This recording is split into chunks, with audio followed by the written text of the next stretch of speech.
السلام علیکم ورحمۃ اللہ وبرکاتہ۔ الحمد للہ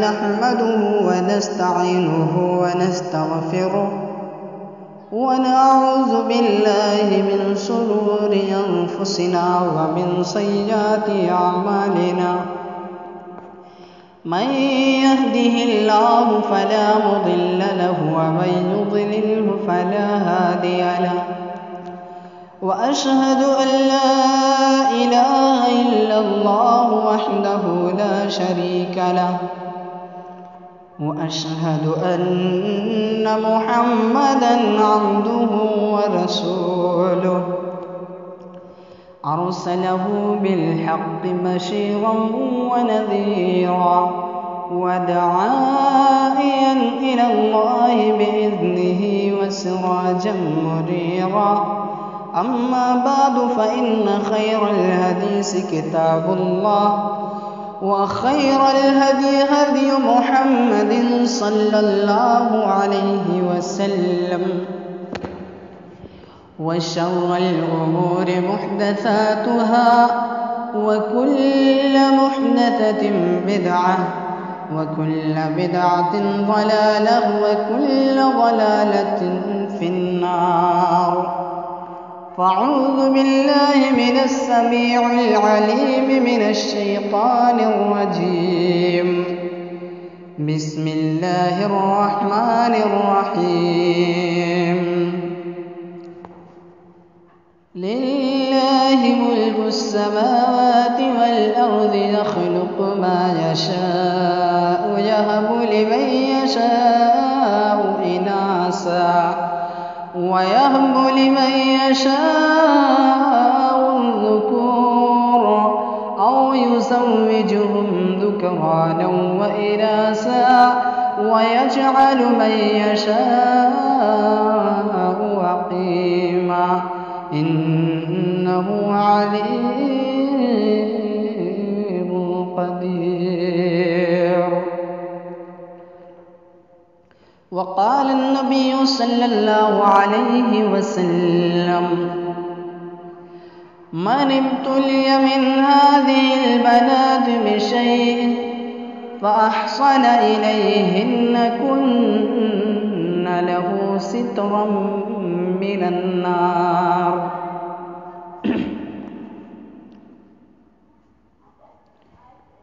میں بلبل نالا ہوں گلزار محمد کا، میں بلبل نالا ہوں گلزار محمد کا، آئینہ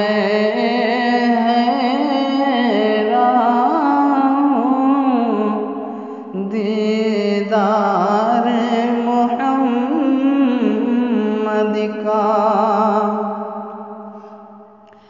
بلبل فدا ہے گل پہ اور شمع پہ پروانہ،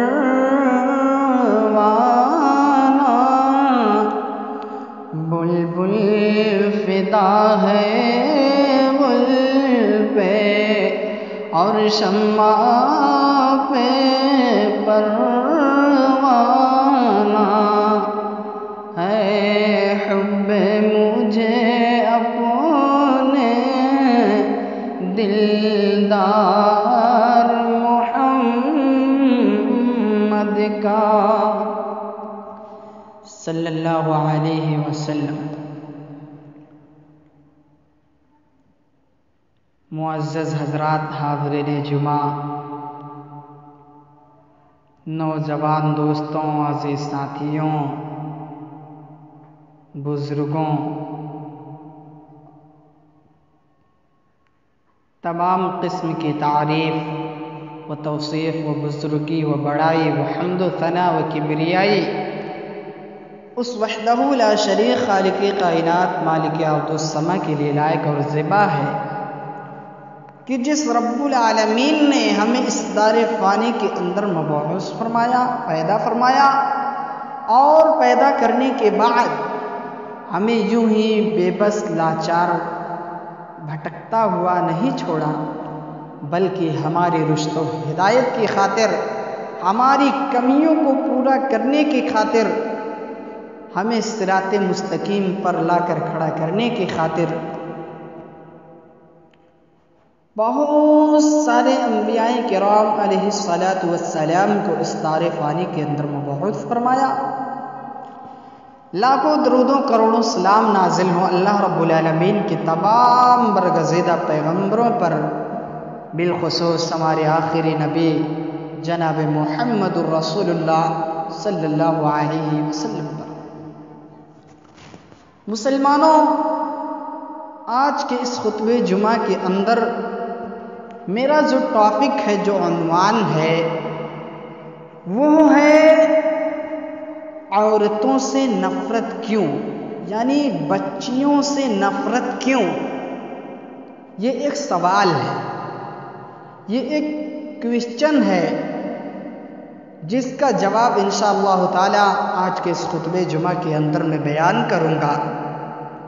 آج دنیا کے اندر بچیوں کے اوپر، اسلام کے اوپر اور اسلام کے ساتھ ساتھ لڑکیوں کے اوپر یہ آواز اٹھائی جا رہی ہے، اسلام کے اوپر یہ آواز اٹھائی جا رہی ہے کہ اسلام نے عورتوں کو کیا دیا ہے۔ اسلام نے تو عورتوں کو قید کر دیا ہے، پردے کا حکم دے کر کے عورتوں کو باندھ دیا ہے، ایک کھوٹے میں باندھ دیا ہے۔ اسلام نے عورتوں کو کوئی آزادی نہیں دی۔ یہ اسلام پر لوگ آج کل انگشت نمائیاں کرتے ہیں، انگلیاں اٹھائی جا رہی ہیں، اور اسی لیے بچیوں سے نفرت کیا جاتا ہے، بچیوں سے نفرت کیا جاتا ہے کہ ان کو ہم پالیں گے، ان کو اچھی تربیت دیں گے، یہ بڑی ہوں گی نہ تو ہمارے کچھ کام آئیں گے، نہ ہمارے بڑھاپے کا سہارا بنیں گے۔ اس لیے بچیوں سے نفرت کیا جا رہا ہے، ان کی پیدائش کو باعث ننگو آر سمجھا جا رہا ہے۔ مسلمانوں، آئیے ہم قرآن میں دیکھتے ہیں کیا قرآن یہی کہہ رہا ہے کہ تم بچیوں سے نفرت کرو۔ اللہ رب العالمین قرآن کریم کے اندر ارشاد فرما رہا ہے، للہ ملک السماوات والارض یخلق ما یشاء یہب لمن یشاء اناثا۔ اللہ رب العالمین نے اس آیت کریمہ کے اندر یہ بیان فرما دیا ہے کہ للہ ملک السماوات والارض، یعنی آسمان و زمین کی ساری چیزوں کا مالک، ساری چیزوں کی بادشاہت اللہ رب العالمین کے لیے ہے۔ یخلق ما یشاء، اللہ رب العالمین جو چاہتا ہے پیدا کرتا ہے، اس کو کوئی روکنے والا نہیں ہے۔ یہب لمن یشاء اناثا، اللہ رب العالمین جسے چاہتا ہے بیٹیاں دیتا ہے۔ مسلمانوں، یہاں غور کرنے کا مقام ہے، یہاں سوچنے کا مقام ہے۔ اللہ رب العالمین نے اپنے کلام مجید کے اندر سب سے پہلے کس کا ذکر کیا ہے؟ بیٹیوں کا ذکر اللہ رب العالمین نے سب سے پہلے کیا ہے۔ جس بچے سے ہم اور آپ نفرت کرتے ہیں، جس بچے کی پیدائش کو ہم اور آپ باعث ننگوار سمجھتے ہیں۔ مسلمانوں، یہاں غور کرنے کا مقام ہے کہ آخر اگر بچیوں کا کوئی مقام نہیں ہوتا، کوئی ان کا مرتبہ نہیں ہوتا، تو اللہ رب العالمین اپنی کلام مجید کے اندر سب سے پہلے بچیوں کا ذکر نہیں کرتے۔ اور آگے اللہ رب العالمین نے فرمایا وَيَهْبُ لِمَن يَشَاءُ الذُّكُورَ، یعنی اللہ تبارک و تعالی جسے چاہتا ہے بیٹے دیتا ہے۔ اور آگے اللہ نے بیان فرمایا أَوْ يُزَوِّجُهُمْ ذُكْرَانًا وَإِنَاثًا، اور اللہ تبارک و تعالی جسے چاہتا ہے بیٹے اور بیٹیاں دونوں دیتا ہے۔ وَيَجْعَلُ مَن يَشَاءُ عَقِيمًا، اور اللہ تبارک و تعالیٰ جسے چاہتا ہے پانچ بنا دیتا ہے، کچھ بھی نہیں دیتا ہے، کچھ بھی نہیں دیتا ہے۔ إِنَّهُ عَلِيمٌ قدیر، بے شک اللہ تبارک و تعالیٰ جاننے اور قدرت رکھنے والا ہے۔ تو مسلمانوں، معزز سامعین کرام، آپ لوگوں کو اس آیت کریمہ سے یہ بات معلوم ہوئی کہ اللہ تبارک و تعالیٰ نے اپنے کلام مجید کے اندر سب سے پہلے بچیوں کا ذکر کیا ہے، اور بچیوں کا مقام بتلا دیا کہ جس بچیوں سے تم نفرت کرتے ہو وہی بچیاں تمہارے لیے باعث رحمت ہیں۔ اس بات کا اندازہ ہم اور آپ کیسے لگائیں؟ اس بات کا اندازہ ہم اور آپ اسی طریقے سے، اسی مثال سے لگا سکتے ہیں کہ بچیاں ہمارے لیے باعث رحمت ہیں۔ دیکھیے مسلمانوں، جب ہمارے گھر میں بچے کی ولادت ہوتی ہے، بیٹے کی پیدائش ہوتی ہے، تو ہم اور آپ اس بچے کے عقیقے کے لیے 2 بکرے ذبح کرتے ہیں، اور جب ہمارے گھر میں چاند سی بچی جنم لیتی ہے تو ہم اس ننھے سے جان کے لیے 1 بکرے کو عقیقے کے لیے 1 بکرا پیش کرتے ہیں۔ اس بچی کی پیدائش ہوتے ہی ہمیں 1 بکرے کی برکت ہوئی کہ نہیں ہوئی؟ 1 بکرا ہمارے لیے بچا کہ نہیں بچا؟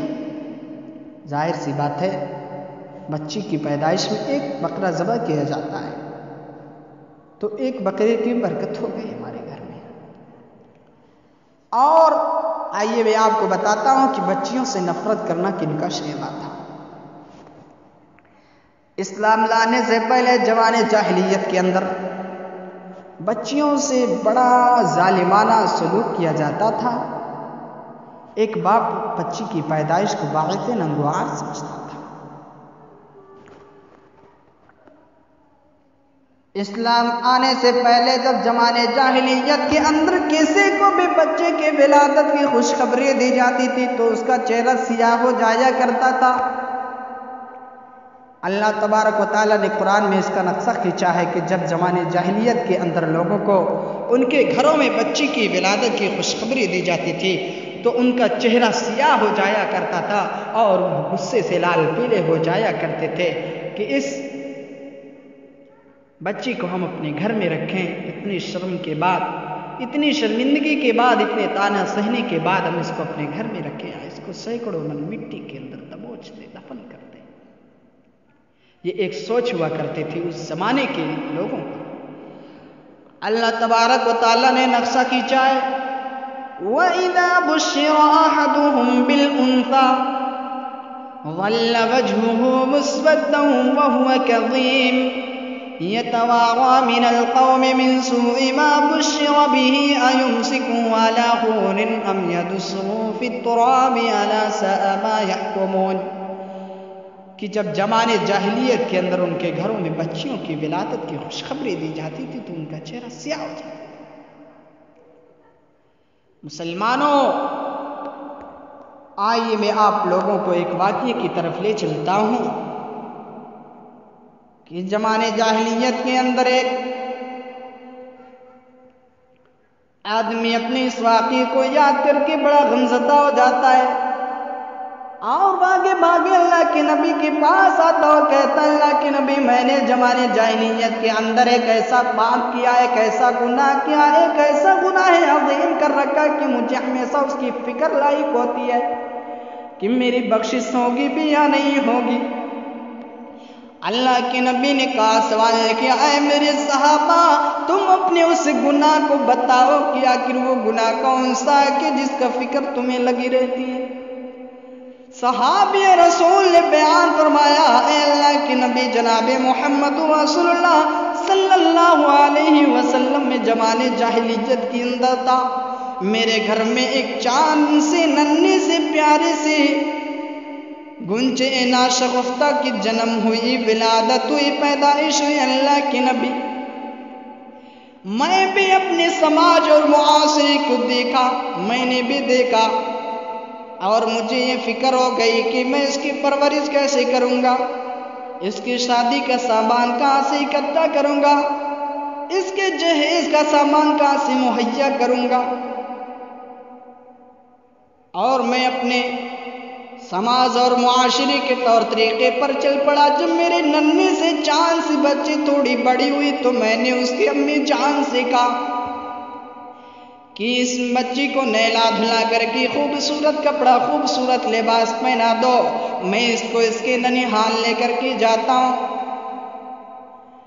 اس کی ماں اس کو نہلا دیتی ہے اور اچھا لباس پہنا دیتی ہے اور میرے ساتھ روانہ کر دیتی ہے۔ اللہ کی نبی میں اپنے کندھے پر ایک فاوڑا رکھ لیتا ہوں اور جنگل میں جاتا ہوں اور اپنی بچی کو کھڑا کر دیتا ہوں اور میں گڈھا تیار کرنے لگتا ہوں، گڈھا کھودنے لگتا ہوں۔ اور جب میں گڈھا کھود دیتا اللہ کے نبی، تو جب کپڑے پر میرے کرتے پر مٹی پڑتی تھی تو میری وہ گنجائے نہ شگفتہ وہ میرے چاند سی بچی دوڑ کر کے آتی تھی اور میرے کرتے سے مٹی کو صاف کرنے لگتی تھی اور کہتی تھی، مجھ سے سوال کرتی تھی کہ اے ابو جان آپ یہ گڈھا کیوں کھود رہے ہیں؟ اے اللہ کے نبی میں اتنا شقی القلب ہو گیا تھا، اتنا سنگ دل ہو گیا تھا، اتنا سخت دل ہو گیا تھا کہ میری بچے کی کوئی بھی آواز میرے دل پر اثر نہیں کرتی تھی۔ اور اللہ کے نبی جب میں گڈھا کھود کر تیار ہو گیا تو میں نے اپنے اس چاند سی بچی کو کہا، اے میری بیٹی ذرا اس گڈھے کے اندر دیکھو کیا ہے۔ وہ بچی جیسے ہی جھکی، اے اللہ کے نبی جیسے میری چاند سی بچی نے اس گڈھے کے اندر دیکھنا شروع کیا، میں پیچھے سے دھکا دے دیا اس کو اور اوپر سے مٹی ڈالنا شروع کر دیا۔ اے اللہ کے نبی میری چاند سی بچی رو کر کے مجھ سے کہنے لگی، اے ابو جان آخر میرا گناہ کیا ہے؟ میں نے ایسا کیا گناہ کر دیا ہے؟ میرا جرم کیا ہے؟ آخر تم مجھے اس گڈھے کے اندر دفن کیوں کر رہے ہو؟ اے اللہ کے نبی آخری آواز میرے بچے کی جو میرے کانوں سے ٹکرائی وہ یہ تھی کہ اے میرے ابو جان مجھے بچا لو، اے میرے ابو مجھے بچا لو۔ اللہ کے نبی میں اپنی بچی کو دفن کر کے واپس چلا آیا۔ اللہ کے نبی جناب محمد رسول اللہ صلی اللہ علیہ وسلم کی آنکھوں سے آنسو جاری ہو گئے۔ اللہ کے نبی جناب محمد رسول اللہ صلی اللہ علیہ وسلم کے آنسو دیکھ کر صحابہ کرام نے اس آدمی کو صحابی کو کہا، ٹوکا کہ تم اپنے اس واقعے کو بند کر دو، تمہارے اس واقعے نے جناب محمد رسول اللہ صلی اللہ علیہ وسلم کو غمزدہ کر دیا ہے۔ اللہ کے نبی نے صحابہ کو منع کیا اور اس صحابی کو کہا کہ تم اپنا واقعہ دوبارہ دہراؤ۔ اللہ کے نبی جناب محمد رسول اللہ صلی اللہ علیہ وسلم کے اس قول پر صحابہ رسول نے اپنے اس واقعے کو دوبارہ دہرایا اور جیسے جیسے وہ دہراتے جاتے اللہ کے نبی جناب محمد رسول اللہ صلی اللہ علیہ وسلم ہوتے جاتے۔ اللہ کے نبی جناب محمد صلی اللہ علیہ وسلم نے بیان فرمایا کہ صحابی اسلام لانے سے پہلے جتنا بھی گناہ انسان کیے رہتا ہے، اسلام لانے کے بعد سب کچھ اللہ رب العالمین بخش دیتا ہے، معاف کر دیتا ہے۔ تو مسلمانوں یہ تھے چند واقعات اور نمونے جو میں آپ لوگوں کے درمیان پیش کر رہا تھا۔ آئیے اب دیکھتے ہیں کہ اسلام کے اندر عورتوں کا مقام کیا ہے۔ اگر اسلام کے اندر عورت بیٹی ہے تو اس کا الگ مقام ہے۔ آئیے ایک واقعہ اور میں آپ کو بتا دوں، ایک سائل عورت ایک بھکاری عورت بھی ایک مانگتی ہوئے اماں عائشہ صدیقہ رضی اللہ تعالیٰ عنہ کے پاس آئی اور کہنے لگی کہ اے اماں عائشہ میں بہت دنوں سے بھوکی ہوں، اگر گھر میں کچھ کھانے کے لیے ہوتے دے دو۔ اماں عائشہ کا بیان ہے کہ وہ پورا گھر چھان مارتی ہیں لیکن کچھ نہیں ملتا سوائے ایک کھجور کے، اور وہ ایک کھجور لا کر کے اس سائلہ عورت کو اس بھکاری عورت کو دے دیتی ہیں۔ خود نہیں کھاتی ہے بلکہ بیچ سے دو ٹکڑے کر کے اپنے دونوں بچوں کو کھلا دیتی ہیں۔ اماں عائشہ صدیقہ رضی اللہ تعالیٰ عنہ کا بیان ہے کہ مجھ کو یہ منظر بڑا عجیب لگا، مجھ کو یہ واقعہ بڑا عجیب و غریب لگا کہ آخر سائلہ بھکاری عورت بھی تو بھوکی تھی لیکن اس نے خود نہیں کھایا بلکہ اپنی دونوں بچیوں کو ٹکڑا ٹکڑا کر کے کھلا دیا۔ اماں عائشہ کا بیان ہے کہ مجھے یہ واقعہ بڑا عجیب و غریب لگا، یہ معاملہ بڑا ہی عجیب لگا، اور شام کو جب اللہ کے نبی گھر واپس آئے اماں عائشہ نے بیان فرمایا کہ میں نے اس سارا ماجرا اللہ کے نبی کے ساتھ